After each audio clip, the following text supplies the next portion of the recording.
Se trata también, estos espacios propician un encuentro de amigos, de viejos camaradas. También es un espacio para encontrarnos, abrazarnos y saber que hemos andado por los caminos de la historia y que vamos teniendo y vamos a seguir teniendo la razón. Especialmente después del 28 de julio, vamos a reafirmar que tenemos la razón. Saludo a mi hermano Richard Delgado, viceministro, también el viceministro Pedro Sazón, quien además tenemos un extraordinario trabajo en este momento desde el Centro de Pensamiento y del Saber y el Instituto Pedro Gual. Usted sabe que hemos abordado una línea de trabajo muy importante que es los BRIC y venimos de un llenazo allí de más de 300 personas. Pensábamos que no lo íbamos a tener el día 4 porque era el lanzamiento, el inicio de la campaña, y más bien ese día no sabíamos qué hacer con tanta gente. La verdad que nos sentimos muy complacidos en un esfuerzo conjunto, compartido. Estos espacios son también para el debate, agradecemos, y a mí, en lo personal, para mí es una honra contar con nosotros, con el Centro Nacional de Estudio Histórico, el profesor Omar Hurtado. Quiero que le brindemos un aplauso a este maestro nuestro, insigne maestro. Yo cuando lo vi yo dije, me asusté 2 veces, ahora me asusto 2 veces con tener al profesor delante y me siento evaluado. Por supuesto, profesor Linares, José Rodrigo Linares, tremenda honra contar contigo aquí entre nosotros, el profesor Eliazar, todos los hermanos y hermanas, el profesor José Luis Martínez por allá en la esquina, compañeros y hermanos de lucha. Para no extenderme en esta parte, porque nos roban los minutos que hemos perdido al principio por el tema técnico, queremos abordar más bien asomar un planteamiento, retomar el planteamiento de la economía social como una bandera de lucha en el marco de la revolución bolivariana. La economía social en el ciclo de la transición revolucionaria es más bien una sistematización de algunas experiencias que hemos vivido. Incluso antes de la llegada del comandante Chávez al poder, ya Venezuela, el poder popular, los movimientos sociales, venían desarrollando poderosas experiencias en materia de economía social como un planteamiento que resulta imprescindible ante la lógica del capital. Entonces, recoger las distintas experiencias de la economía social en nuestra revolución bolivariana y en nuestra historia de Venezuela resulta una tarea que es de carácter patriota, diría yo. Requiere del concurso, de la ayuda de todos, sobre todo porque a veces pasa, en una autocrítica, que levantamos alguna bandera, dura un ratico y después bajamos la bandera. Entonces aquí hablamos de economía social, hablamos de cooperativas, hablamos de empresas colectivas, autogestionarias, hablamos de un enfoque, hablamos de una crítica ante la economía de mercado y de repente dejamos de hablar de ella. Y aparece nuevamente, ¿verdad?, la amenaza de la economía de mercado, de las formas y las lógicas del capital. Entonces yo quiero comenzar por allí, pasemos a la siguiente lámina, por favor. ¿Qué pasa aquí? Yo mismo aquí. No, el anterior, Richard. Fíjate, la economía social se distingue de la economía de mercado porque es una economía que tanto en sus procesos como en sus formas de organización, de unidades económicas, conduce los procesos y las prácticas guiadas fundamentalmente por la solidaridad y la ayuda mutua. Son elementos claramente distintivos de las lógicas del capital. Ninguna empresa mercantil que tiene como afán de lucro, ¿verdad?, incorpora esto, salvo que para campañas de manipulación, para intentar vender su producto, para intentar que nosotros pensemos que esa empresa es diferente. Las prácticas socioproductivas son capaces de construir las formas de propiedad donde todos somos parte.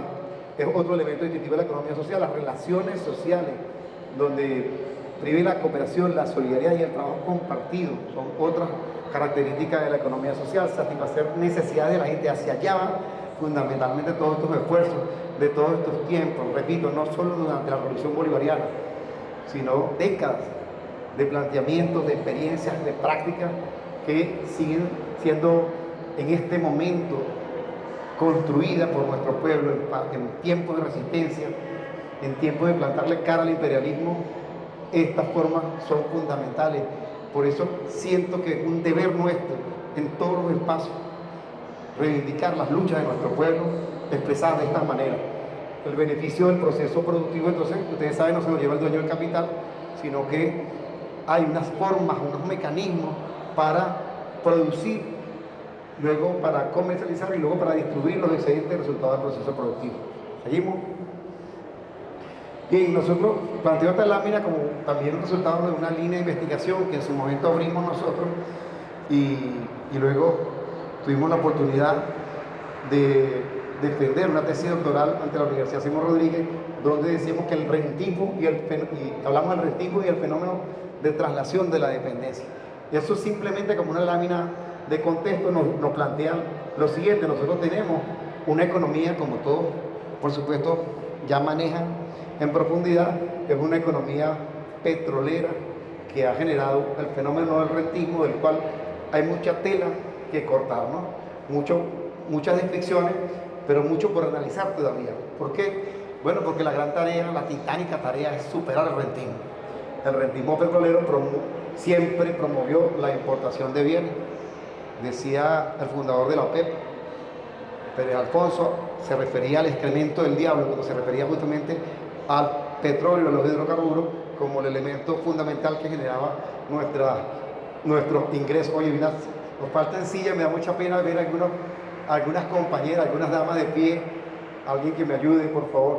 La promoción de la importación de bienes y servicios, producto de el ingreso de un caudal de recursos al torrente financiero nacional, provoca un primer elemento que es la desmotivación de la producción nacional en todos sus niveles, no solamente en el nivel gran industrial o en el nivel de industrias intermedias y medias, sino también propiamente en el nivel de las iniciativas, de las pequeñas empresas, de los pequeños, que se ven entonces borrados. Si los grandes se ven borrados frente a la gigantesca importación de bienes que produce la aparición de un importante torrente de recursos, resultado de la venta del hidrocarburo, entonces hay una gran desmotivación de la producción nacional.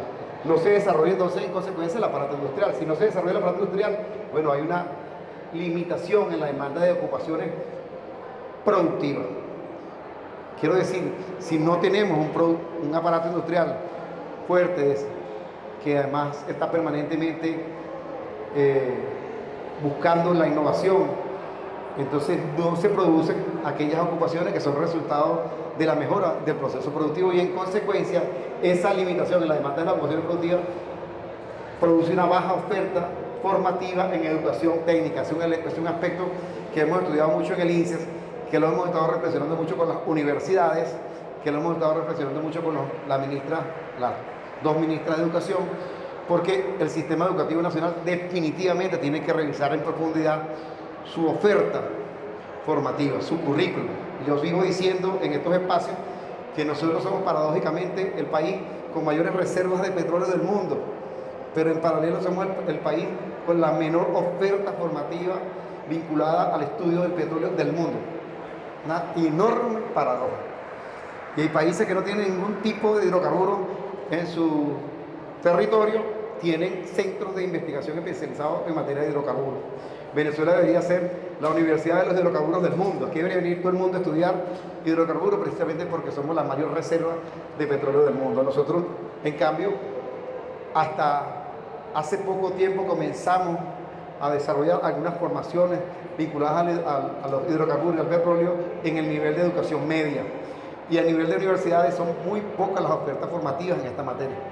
Estoy hablando de un área que además estoy diciendo que es fundamental superar la dependencia de los ingresos de ese sector en particular. Pero tenemos esa paradoja. Poco sabemos de petróleo. El sistema educativo venezolano desvinculado entonces del mundo del trabajo. Si está desvinculado del mundo del petróleo, imagínense también esa limitación potente en materia de ocupaciones productivas, y por tanto no estamos contribuyendo al desarrollo de una cultura productiva, ¿no? Sí, entonces el modelo de producción del rentismo petrolero nos genera un impacto en el mundo educativo, que se plantea la reflexión sobre cómo se vincula el mundo de la educación con el mundo productivo frente a la hegemonía capitalista, frente a y cómo actúa entonces allí, cómo podemos actuar quienes impulsamos y promovemos la construcción del socialismo. Un nuevo modelo económico productivo diversificado ha sido planteado frente a esta realidad. Todo esto está en desarrollo. Entonces la economía social, yo me voy a detener aquí un momentico para decir lo siguiente. Todos hemos escuchado al presidente Nicolás Maduro y todos lo acompañamos en ese propósito. Ya habíamos escuchado al comandante Chávez decir, necesitamos superar que la economía dependa solo y exclusivamente de los ingresos del petróleo. Necesitamos desarrollar otros sectores en los cuales nosotros tenemos, sin lugar a dudas, ¿verdad?, fortalezas. Tenemos ventajas competitivas, utilizar un código propio de la lógica del capital. Y entonces aparecen los motores. En un primer momento 9, después 11, cuando el comandante Chávez llegó, siempre fue más o menos 11 los motores, y luego con el presidente Nicolás Maduro tenemos ya, ¿verdad?, una bitácora de 18 sectores o motores donde tenemos fortaleza. Entonces, sin lugar a dudas, el sector agroalimentario viene haciendo esfuerzos importantes con indicadores concretos, ¿verdad?, para producir lo que requerimos en suelo patrio. Y también el desarrollo en el turismo viene mostrando algunos elementos de desarrollo. Y luego encontramos también lo mismo en las iniciativas que muestran, por ejemplo, las industrias básicas o el sector militar, con el impulso y con la promoción de parte del Estado venezolano para producir bienes y servicios. Pero en este momento decir, acompañamos al presidente, por supuesto, todos los sectores del país hacen consenso con respecto a esto de superar la sola dependencia de los hidrocarburos y desarrollar un modelo productivo y diversificado. Ese es un planteamiento además que está en el Plan de la Patria, es ley, que hay un mandato, el Plan de la Patria, y además ya todos,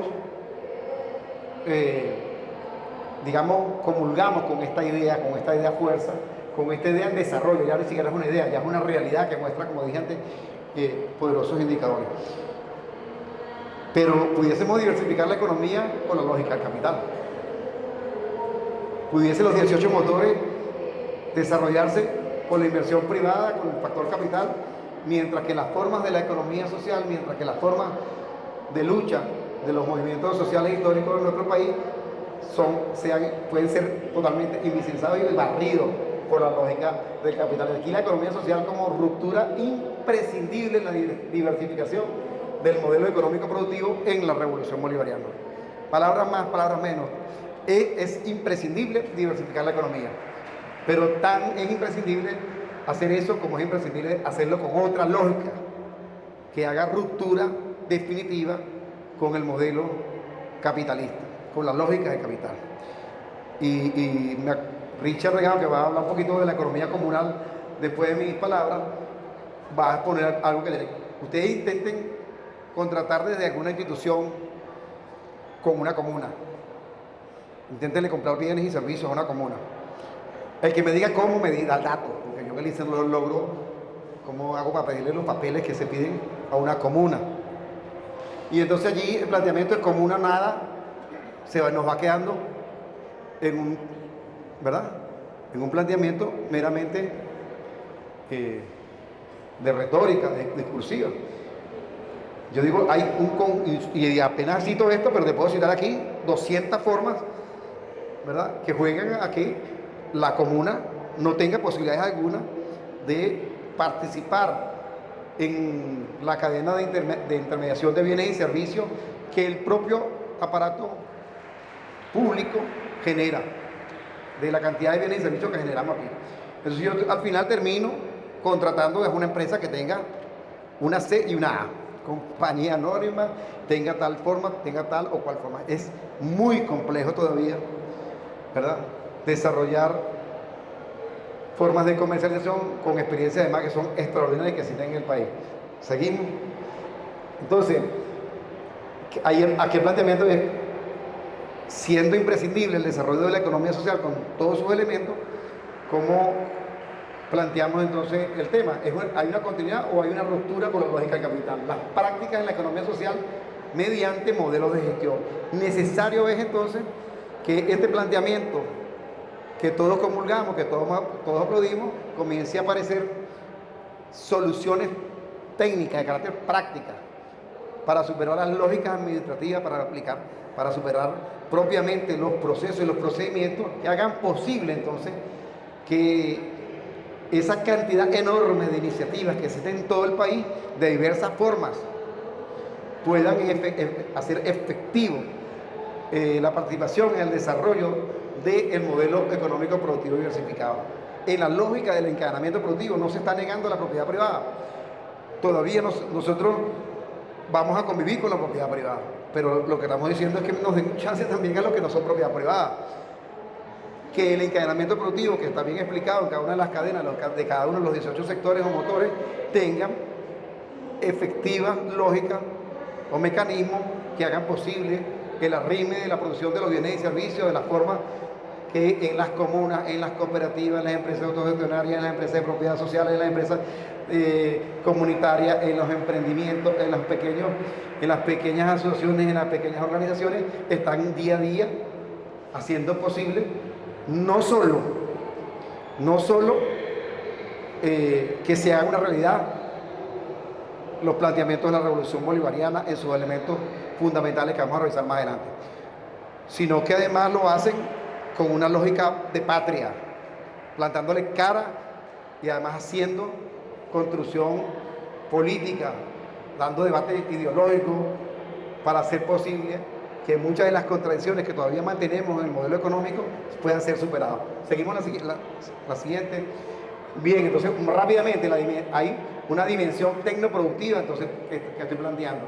Si no existen soluciones, planteamientos concretos para, desde la identificación de las necesidades, pasando por la gestión productiva, la gestión financiera, la gestión gerencial, la gestión de talento humano, la gestión comercial, la distribución, el consumo y cualquier otro proceso que se nos pueda ocurrir que interviene en el proceso productivo de bienes y servicios, pero que hagan efectivo todo el ciclo productivo de las formas de la economía social. Seguimos. Entonces en la gestión gerencial hay un conjunto de aspectos de cada una de las áreas en las cuales hay preguntas que hacer y cómo responderlas que no son las mismas lógicas de las empresas mercantiles. Aquí. Bien, hay entonces una dimensión económica, política, de un modelo de gestión, de las formas de economía que están funcionando en la economía de mercado y que son las mismas o las mismas dimensiones o elementos que intervienen como dimensión en el funcionamiento de la economía social. Voy a pasearme muy rápido, pero muy por encima, por razones de tiempo, de algunos elementos, no son los únicos elementos, pero los principales, empezando por el tipo de propiedad y apropiación del excedente. Entonces el tipo de propiedad en la lógica de mercado, la economía de mercado, dentro de un proceso productivo, es privada. Es decir, el que tiene el capital es el dueño de todo y es el que decide.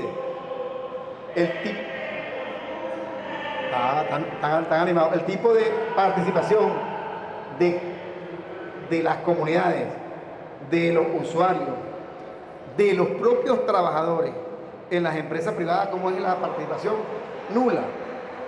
Eso funciona con unas formas establecidas gerenciales. Entonces no hay, por supuesto, ninguna consulta a los trabajadores, no hay ninguna participación en una visión sistémica del proceso. El trabajador está condenado al modelo fordista. Usted no va a pasar de desarrollar ese rol que usted tiene allí. Cuando a usted se le ocurra intentar hacer una visión colectiva del proceso, le espera la calle.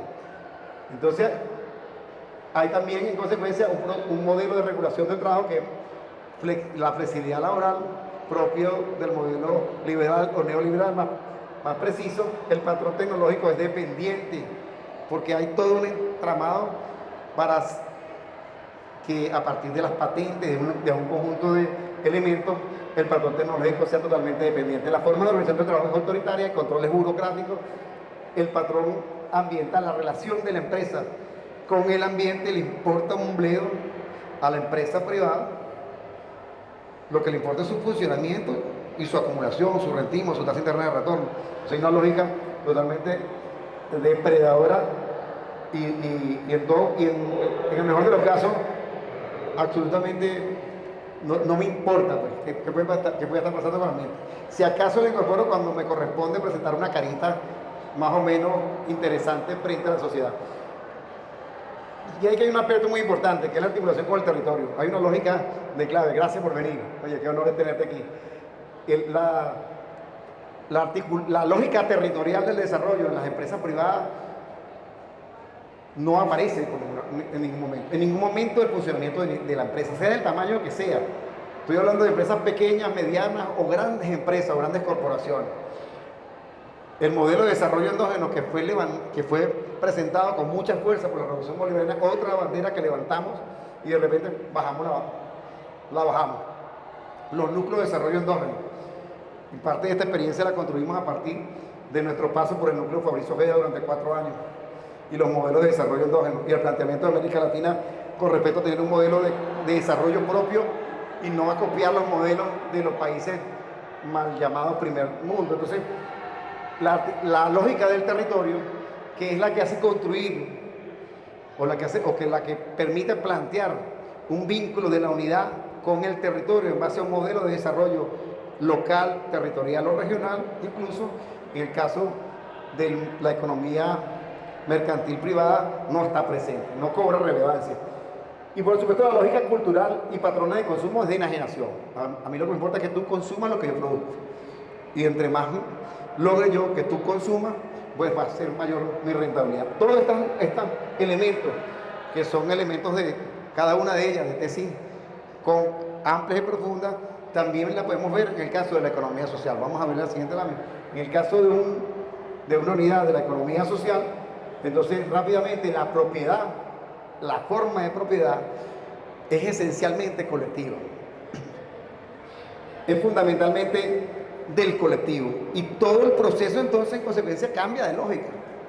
Porque lo que va a hacer la empresa en su proceso de producción de bienes y servicios no se corresponde con los caprichos de que tiene la plata, sino con la lógica del colectivo. Y ese colectivo además dialoga con un territorio, y ese colectivo le importa el ambiente, y ese colectivo levanta banderas feministas, y ese colectivo le importan los derechos de los trabajadores, y ese colectivo le importa el control y el modelo de gestión democrática del proceso interno de la empresa, y ese colectivo es autónomo, es innovador, es motivador, se motiva a sí mismo para asumir desafíos, como ha ocurrido en esta Venezuela en estos últimos tiempos, sometida a las normas coercitivas unilaterales. ¿Quién dio la cara? Estas formas de producción de bienes y servicios, como los dio las comunidades en su lógica comunicacional, como lo ha dado nuestro pueblo en cada uno de sus procesos, pero especialmente en el proceso productivo tenemos que resaltar, subrayar y aplaudir estas formas de la economía social que siguen existiendo, que se han potenciado.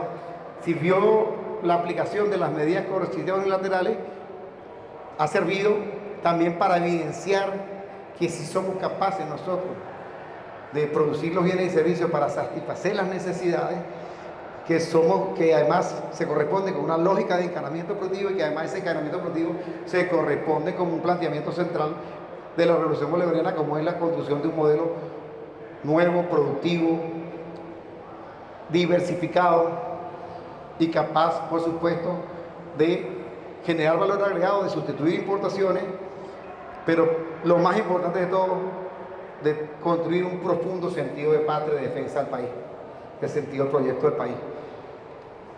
Y entonces aquí está también la razón central de nuestra exposición. Entonces, el tipo de participación de las comunidades tiene que ver con la lógica de las empresas de la economía social. Y tuvimos aquí una experiencia hermosa de cooperativa. Lamentablemente, en ese momento, el Estado, sin saber de cooperativas, intervino desconociendo las prácticas históricas de las cooperativas, y se masificó la lógica de las cooperativas.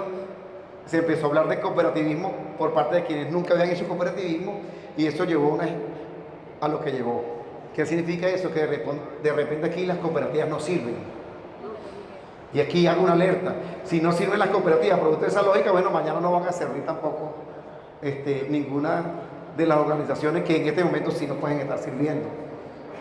Y luego, las formas de organización del trabajo en el planteamiento de la economía social está profundamente vinculado al modelo de desarrollo.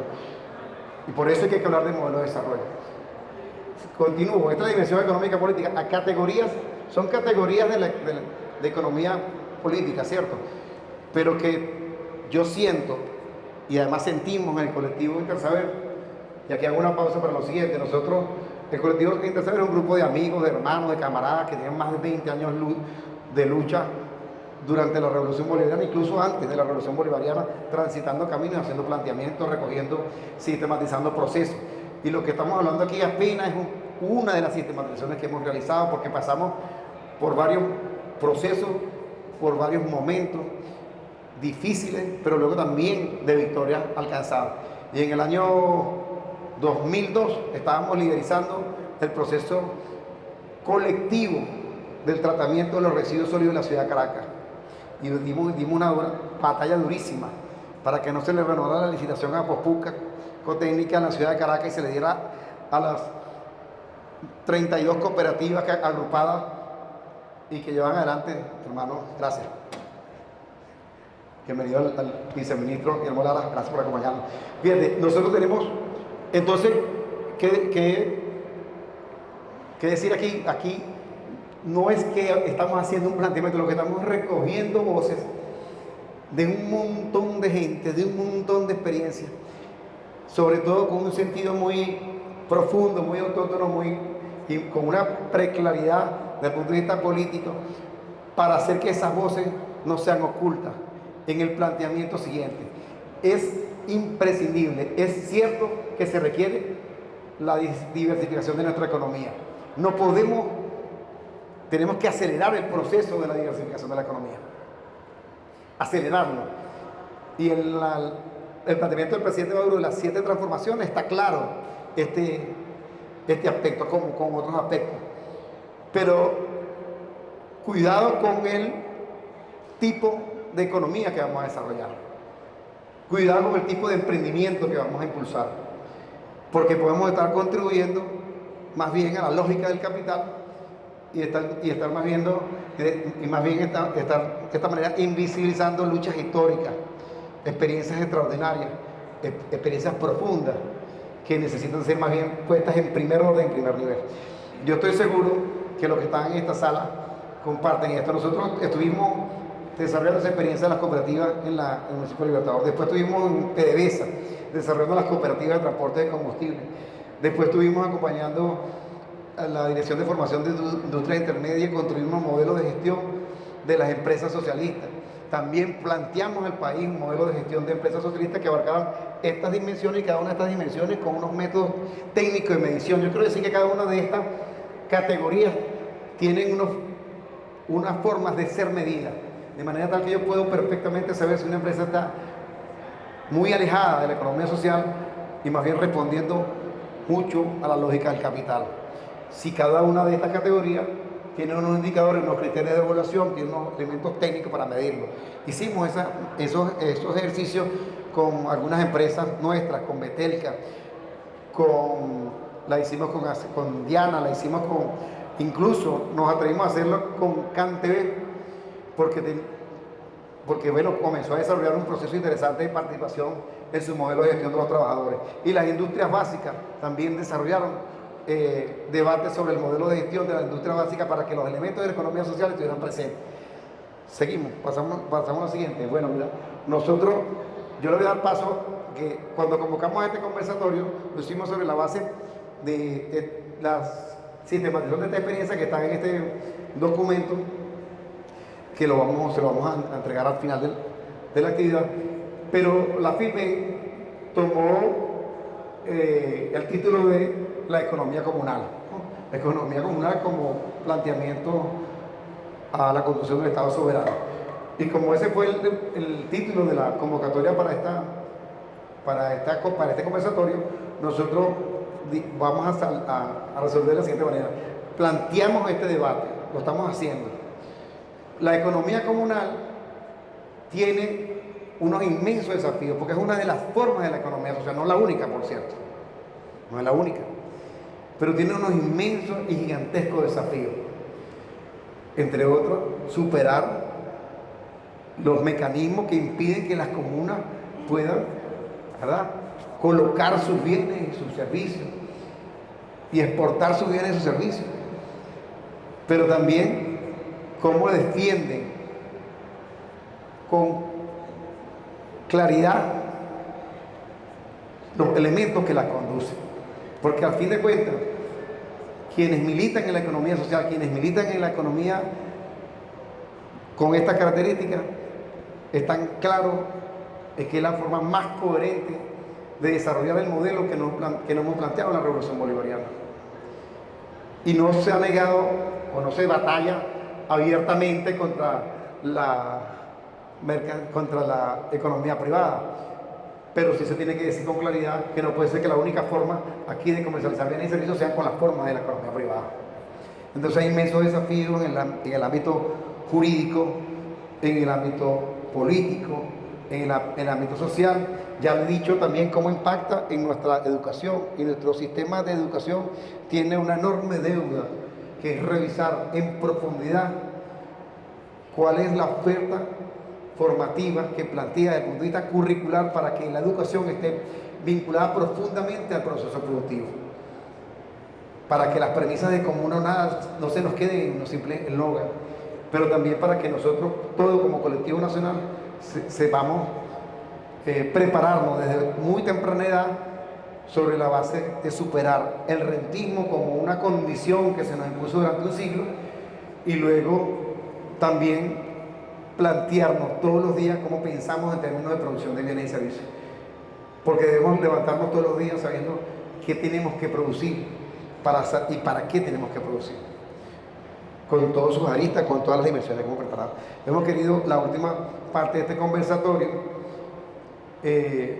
darle la palabra al viceministro Richard Delgado, que forma parte de este colectivo, también para que nos cuente un poco de esos elementos que están sufriendo o que está llevando adelante en la lucha de las comunas y de los consejos comunales con respecto a la construcción de un modelo económico, productivo y diversificado, que es fundamental todos nosotros podamos hacer contribuciones. Y yo agradezco muchísimo la presencia del Instituto Pedro Gual, del Centro Nacional de Estudios Históricos, de los compañeros de Fonden, que también se vinieron varios compañeros de Fonden, del Ministerio de Finanzas, porque son planteamientos que son necesarios profundizar. No es un conversatorio donde lo vamos a resolver.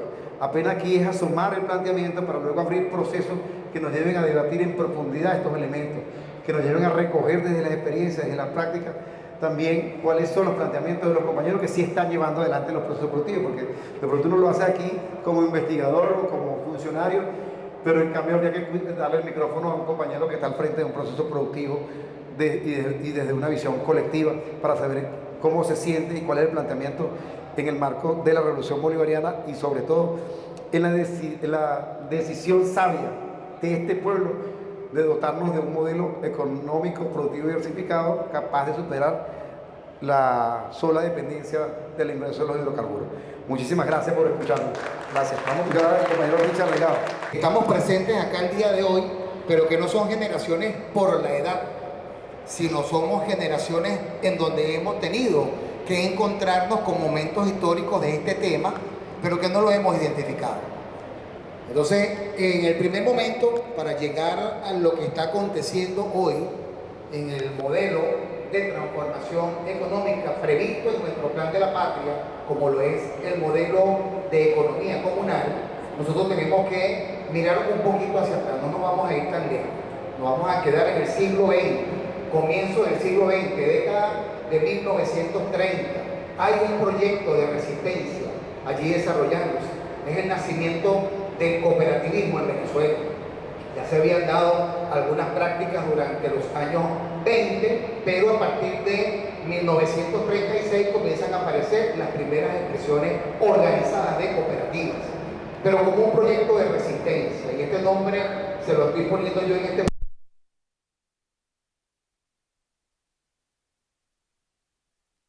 resistencia, ya vamos a ver por qué.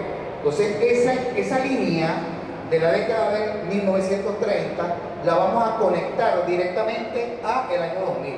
Esta es mi presentación. Aquí ¿sí? La hice ahorita ahí sentado. La vamos a conectar directamente con el año 2000. Fíjense todo lo que tuvo que transcurrir para nosotros darnos cuenta de lo que teníamos que transformar, que es el modelo económico.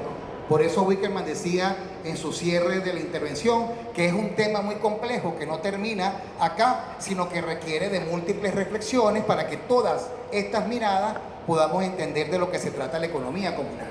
Pero fíjense que entre esos periodos de tiempo, pasado 1936 hasta el año 2000, transcurrieron aproximadamente 69 años, ¿cierto?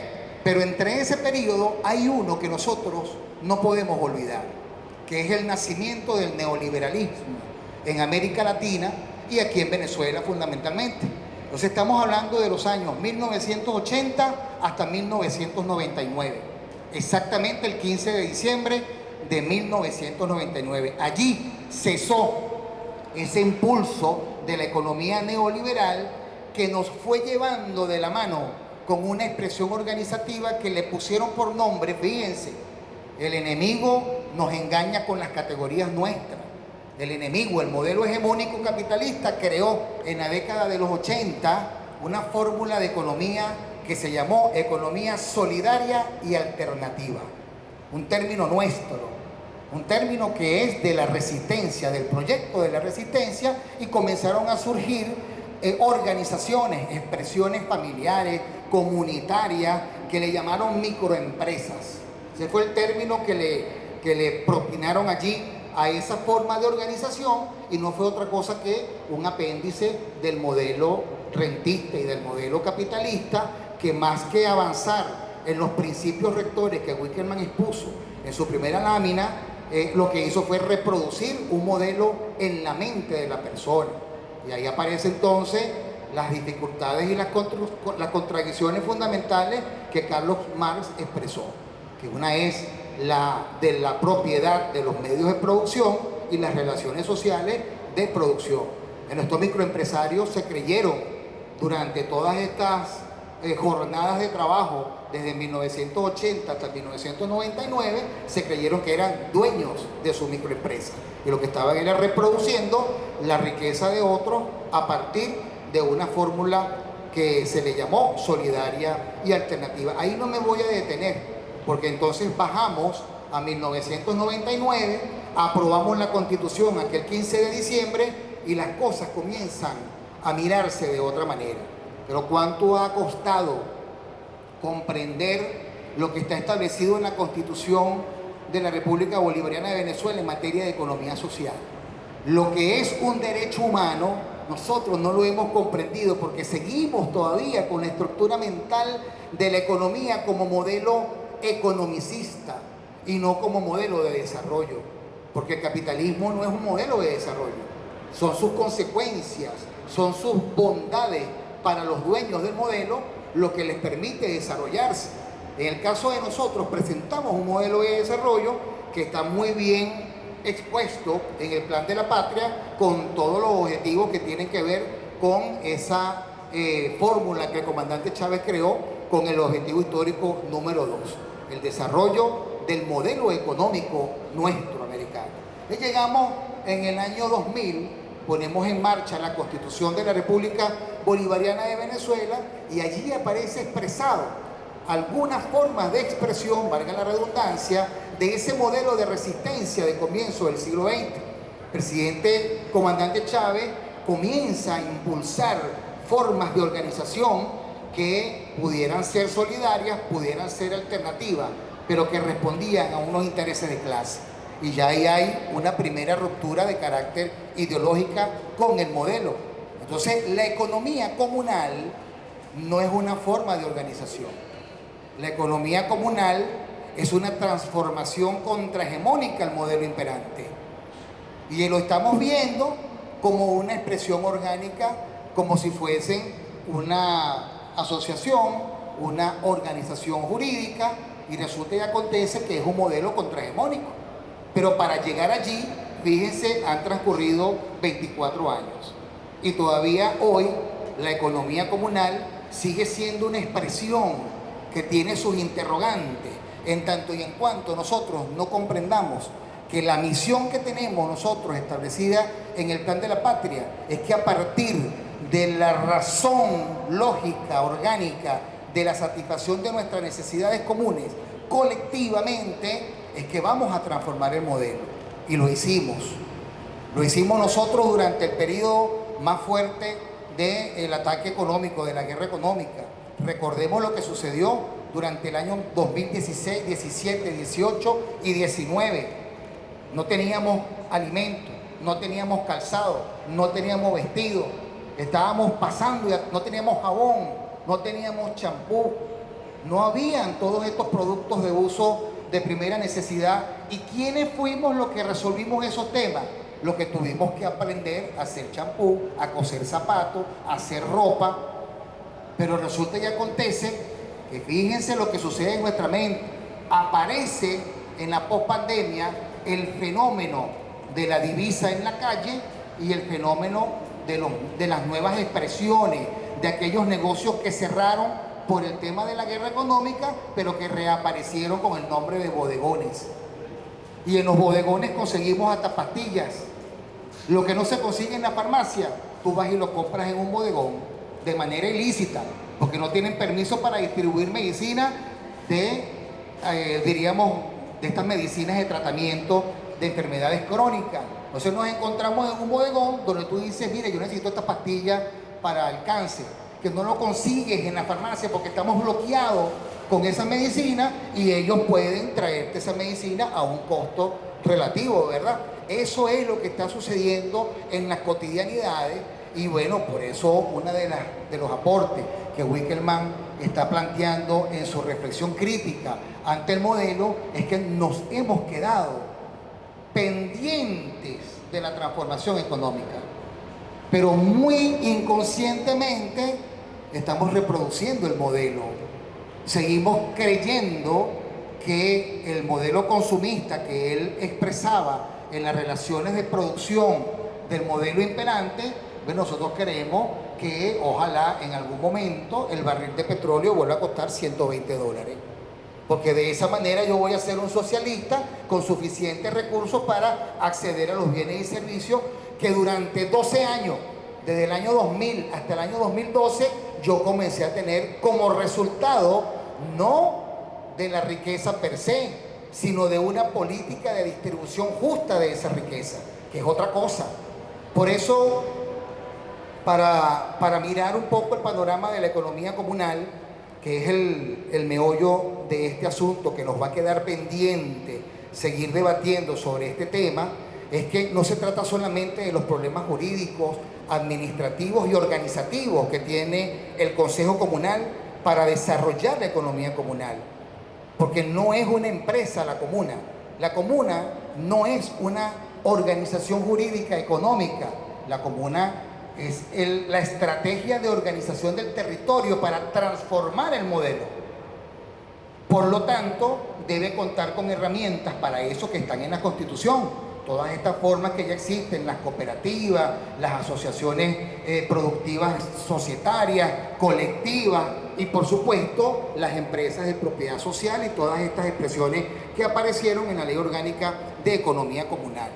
Pero que sin la conciencia colectiva para comprender la transformación del modelo, nosotros sin esa conciencia colectiva nos pudiéramos estar convirtiendo en reproductores del modelo de explotación.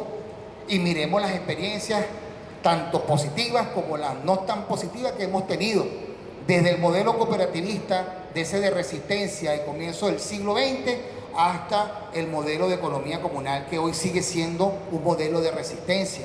Es un proyecto histórico, por eso ahí la complejidad del asunto. Así que yo creo que dentro de las reflexiones que debiéramos tener en adelante en los territorios donde vivimos, nosotros vivimos en un consejo comunal, nosotros vivimos en un territorio comunal, pero realmente reflexionemos nosotros y nosotras acá presentes, estas generaciones históricas que hoy hemos vivido todos estos modelos de desarrollo de formas alternativas, solidarias, ahora de economía social. Reflexionemos qué estamos haciendo nosotros con nuestra comuna, ¿Qué estamos haciendo nosotros para que mañana podamos cumplir la orden que dio el presidente el año pasado en el golpe de timón?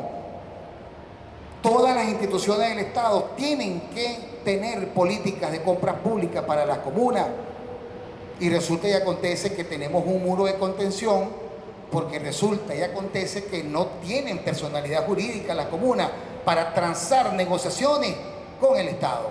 Por lo tanto, no pueden participar en una subasta, en una compra, en un pliego de licitación pública. Porque la misma ley de licitaciones dice que tiene que tener RIF J o RIF E. Y el RIF C no existe. Eso es un imaginario que se creó para dar una alternativa.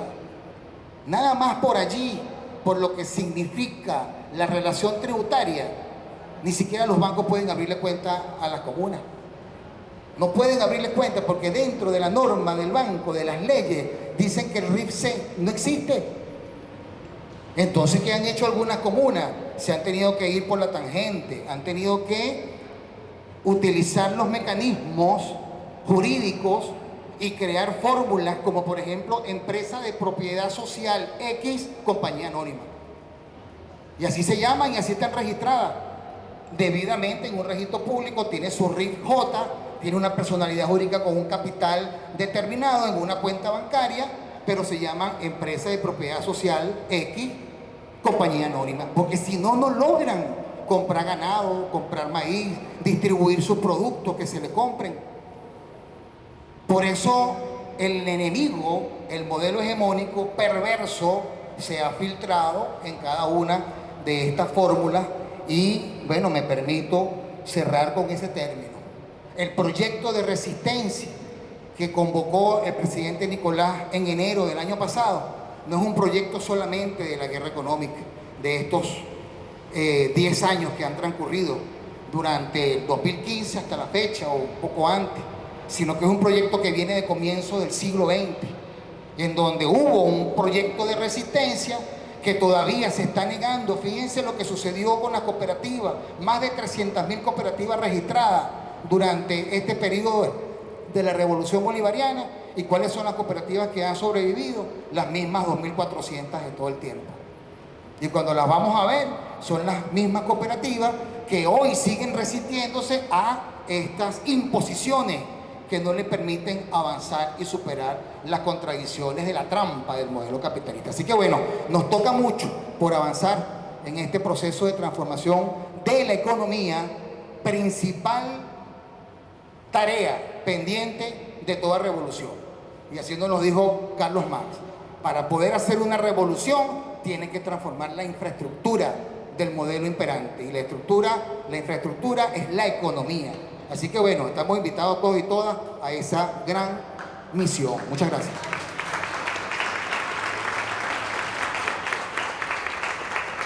Tiene la palabra Luisa Veloz. Bueno, ya más bien nos están corriendo. Nosotros el día de hoy teníamos otro ponente que, bueno, por temas de cola llegó un poco tarde, es el presidente de Bancoex, Guillermo Toro. Quisiéramos unas muy breves palabras de saludo y de cierre de esta actividad, y por supuesto esperamos contar con usted en otras oportunidades para otras conferencias. Gracias. Bueno, normalmente, hola Wickelman, estimado. Normalmente uno no empieza palabras disculpándose, pero en efecto, bueno, responsabilidades y tránsito de Caracas nos hizo difícil llegar aquí a la hora. Agregar solamente dos cositas. Primero que nada, una verdadera felicitación a los compañeros Wickelman y Wilfredo Orlando Bonilla por este tipo de esfuerzos. Esto es extremadamente valioso, necesario, este tipo de iniciativas, este tipo de logros, este tipo de productos, para poder profundizar los cambios más allá de lo operativo económico a lo académico.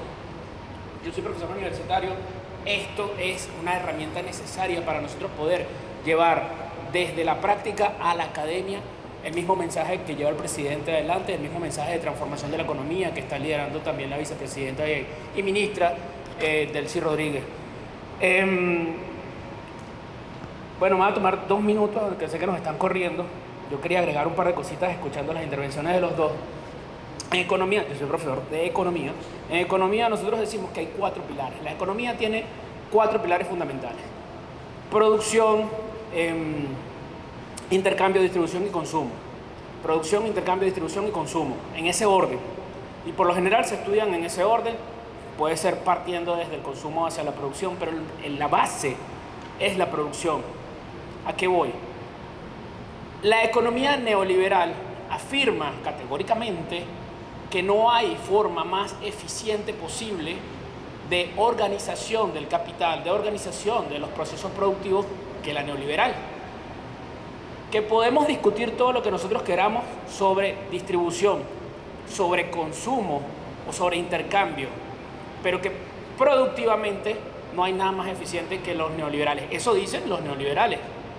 Bueno, resulta que me viene a la cabeza cuando estaba interviniendo el viceministro, cuando se empieza a implementar este término de las microempresas y los microcréditos, por allá a finales, desde mediados de los 90, los bancos empiezan a sacar sus propias estadísticas. ¿Y qué arrojan las estadísticas? Las microempresas terminan pagando mucho mejor que las empresas grandes. Es decir, el que tiene poquito tiene mejor propensión a pagar sus deudas que la gran empresa que tiene mucho. Siéndolo más en cristiano, la gran empresa siempre busca la forma de hacer trampa. En cambio, el que está empezando con el kiosco, el que está empezando con su pequeño conuco, su proyecto agrícola, tiene esa no predisposición, ese compromiso con no tener deudas para poder seguir creciendo y crecer más rápido. Eso se traslada perfectamente también a las comunas y a los procesos a los procesos productivos que llevan adelante las comunas. Ya haciendo más o menos publicidad, nosotros en Bancoex tenemos desde hace 2 años un programa que se llama Emprende Bancoex, y dentro de Emprende Bancoex tenemos Comuna Exporta. Es precisamente para orientar y facilitarles el trabajo a las comunas que están orientadas a la exportación. Y efectivamente el problema que siempre tienen es la personalidad jurídica, que buscan resolverlo de cualquier otra forma. Pero lo interesante es que estadísticamente se demuestra, se puede demostrar fácilmente, que terminan siendo mucho más eficientes en la distribución y uso de los recursos que las empresas con años de trayectoria constituida. Entonces, de nuevo, quiero cerrar felicitando por este esfuerzo que de verdad nos vale mucho, para los profesores esto vale mucho, y pues haciendo el llamado a seguir fortaleciendo el proceso de las comunas, y si me permiten la publicidad, que en Bancoex también tiene una puerta abierta y una herramienta para llevar adelante esta parte de la revolución. Muchas gracias y felicitaciones.